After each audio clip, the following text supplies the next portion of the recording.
Hello, everyone. I'm Helen McGrath, LLG's Executive Director of Policy and Governance, and I'm joined once again this week by Dennis Hall, our Bulletin Editor. Hi, Dennis. Hi, Helen. So, what are we going to discuss? And I bet I can guess, actually. I suspect might be inspired by the general election. Well, of course, it's got to be related to that, but there's a slight refinement on what we've done in the past. This time, we posed the question really around what the new government might do and what changes we would want for our sector. Mm, Of course, the campaign itself is well underway. Promises of all kinds, aren't they? They're being announced, refined, and then yeah. repeated across the media. But once party manifestos are published, and they haven't been published yet, we will then get a clearer picture of what a new government may implement for local government in particular. Some things, however, are clear now. Public services are front and centre of the political debate. But here's the question. What needs to change in our sector? And what changes would be truly transformational? Helen, you and I have been looking at this closely at what key national commentators have been saying. So you go first.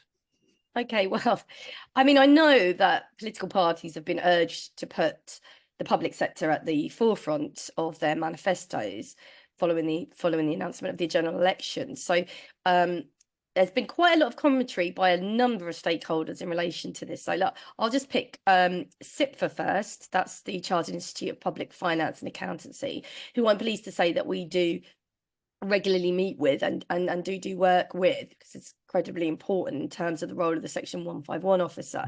So they've made it clear that reform and growth of the sector is vital to, quote, bring Britain back on track. And to do that, they say that political parties really need to address how they plan to reform local government finances to avoid the crisis cash repeat, that's not easy to say, short-termist model of funding. But that's currently in place, basically. And the organisation has said that, well, they need to outline how to bring in sustainable financial planning. And I think that is lacking, Dennis, Mm. particularly. And I've got the message from the Local Government Association, and it slightly goes beyond that because it talks about the need for the right powers as well as adequate long-term funding for councils. And they believe that councils are able to provide the answers to so many of the issues that any incoming government is likely to face. Sean Davis, the LGA chair, said that securing the future of our public services must be front and centre of all political party manifestos, noting what he describes as this being a pivotal time for the country as a whole. And he went on to say that the answers that councils can provide include building more affordable homes, of course, boosting economic growth, certainly playing a part in that, improving support for children, vulnerable adults, and older people, and creating what he describes as a better future for everyone. Well, I mean, just referring back to CIPFA, Rob Whiteman, he's the CEO at the moment, although I understand he's retiring. He called the current situation unsustainable within the public sector, and he said with 6 weeks to voting, obviously do your own calculations as to the date of when he said that, whoever forms the next UK government will face a long and challenging list of priorities, putting unprecedented constraints on the public purse, which is true because of the underfunding for so long. And his position is that the election gives the next government a golden opportunity to reform and get rid of previous, his words, sticking plaster approaches to funding the UK's most critical sector, which it is. And it's also an opportunity to define, what we want our public services to do and how we want to fund them in the long term in response to these short-term challenges. And, as an entity, they've just urged everybody, all the parties, to have a clear and bold vision on how they're going to support the public sector, to create an environment of accountability, transparency, which again is really important, excuse me, and growth, as well as addressing financial reform, sustainable planning, SIPFA said that party manifestos must address how to deal with the heavy burden on existing services by clearing up backlogs in hospitals, courts, and a broad range of other services. The waiting list issue is really massive at the moment, and I think it's just going to store up impact in the future. And then there's the issue of devolution and flexibility in the system. So really, well, SIPFA was saying that there needs to be a plan to grasp the opportunities of devolution to empower regions and strengthen communities.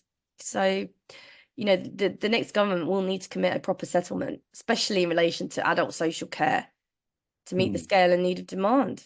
Because at the moment, SIPFA's position, and I think most people would agree, that it's unfair, unpredictable and complex, Dennis. But Yes, indeed. what are county councils saying?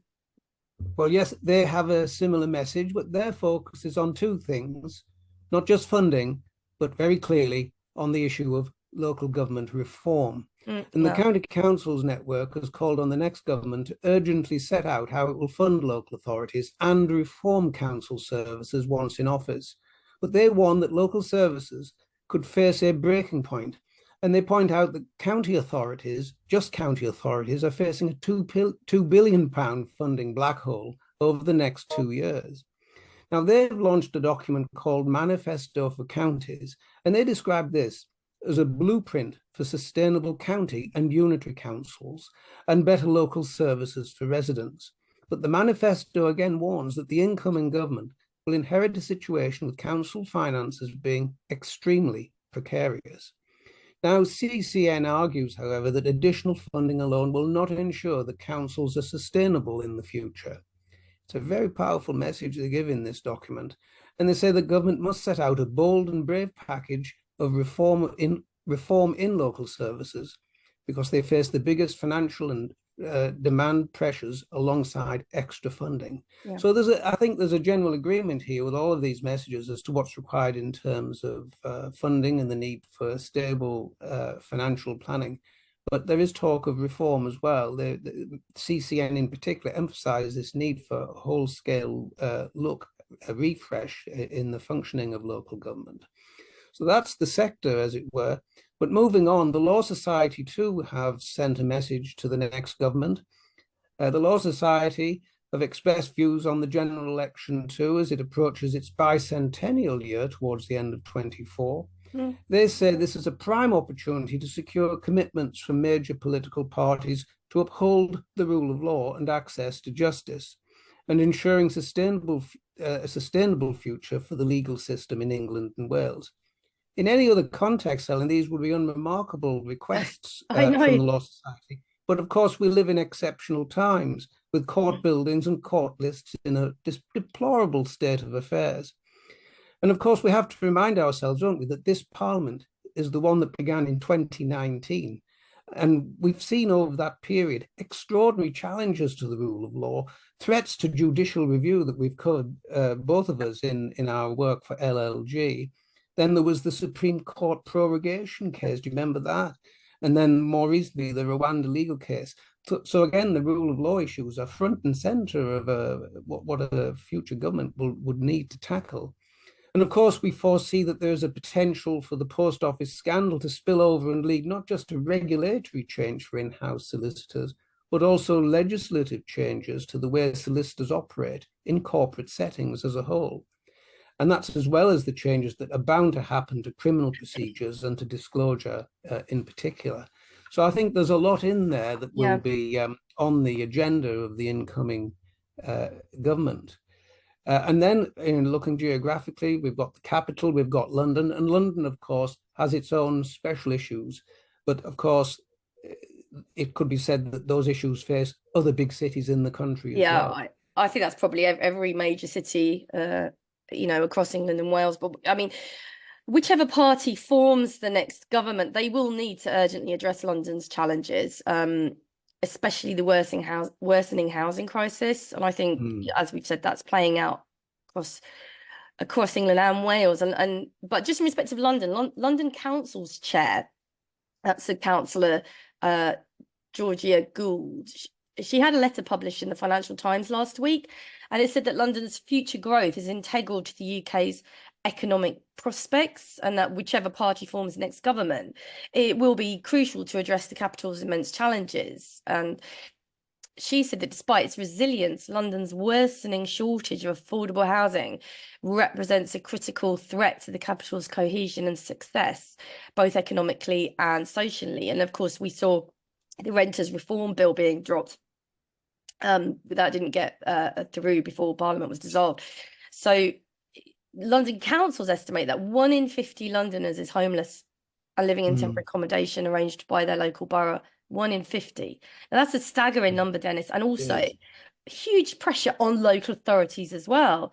So whoever the government is, they're just going to need to get to grips with the housing crisis. It very, very much is. People talk about adult social care crisis, and I think that's right to do so. But I think the housing crisis now has ramped up to really serious levels in terms of urgent action, Dennis. Oh, indeed. I think that's right.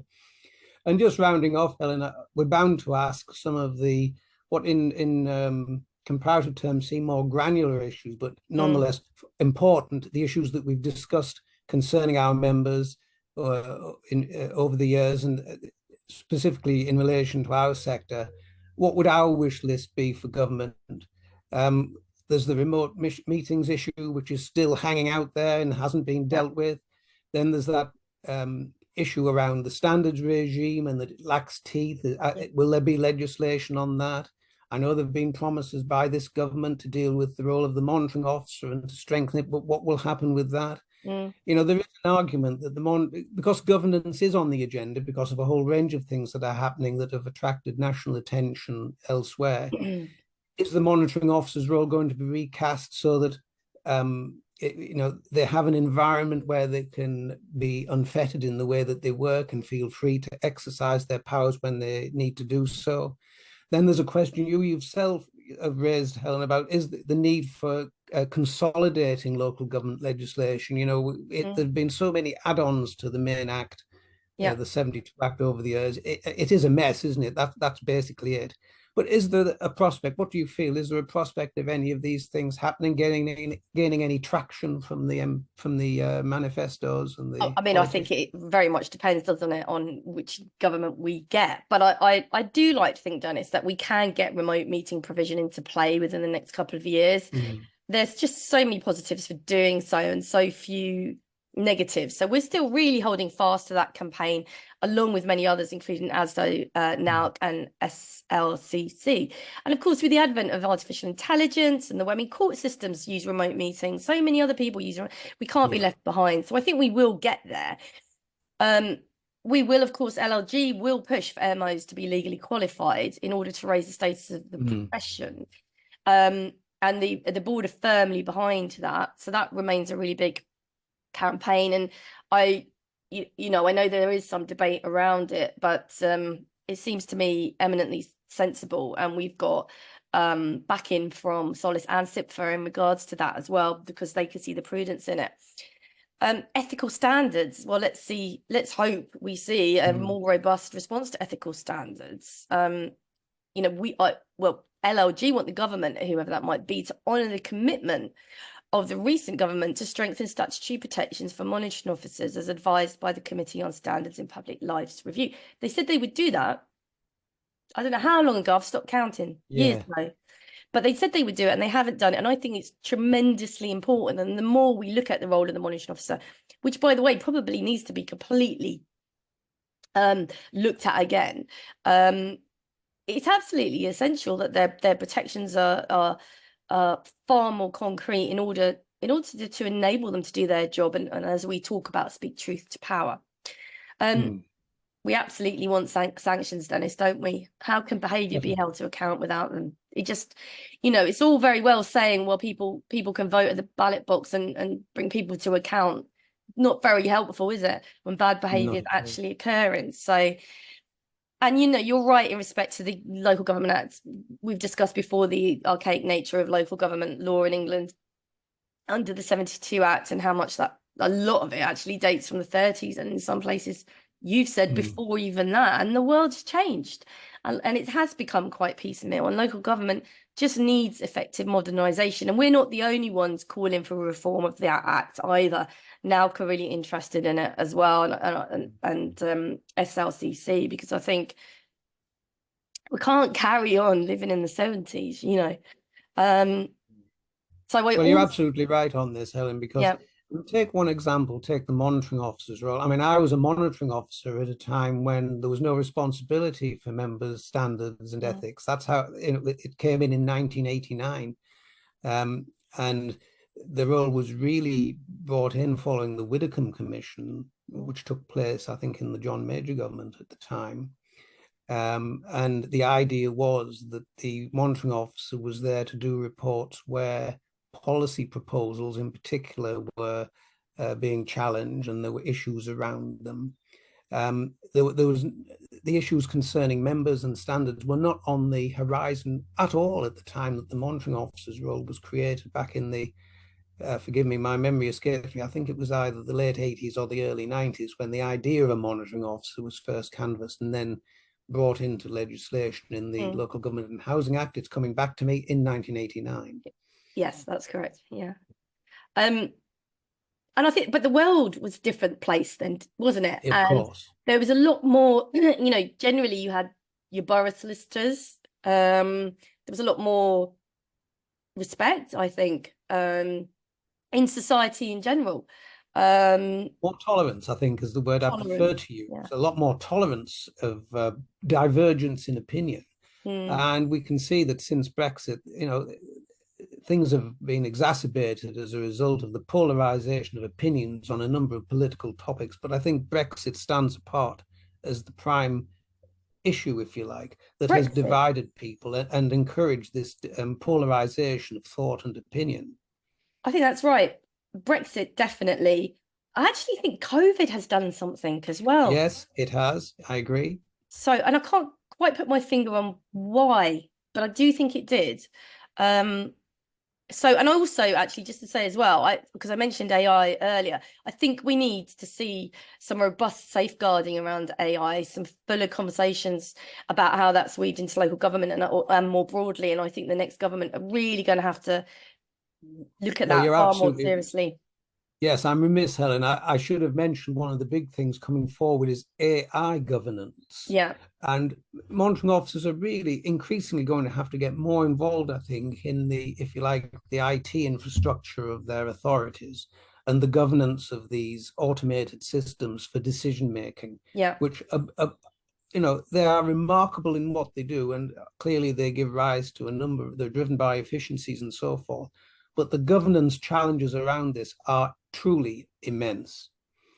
I completely agree, Dennis. Well, I really enjoyed that chat. Thank you. And both Dennis and I will be at the Spring Conference this week in Leeds on Thursday. So we look forward to seeing as many of you there. Do come and say hello. You can also attend remotely if it's not possible for you to travel to Leeds. So on that note, you can get coverage of many more items from the bulletin and by listening to the Grapevine podcast. So it's goodbye from me. And from me too. Bye now.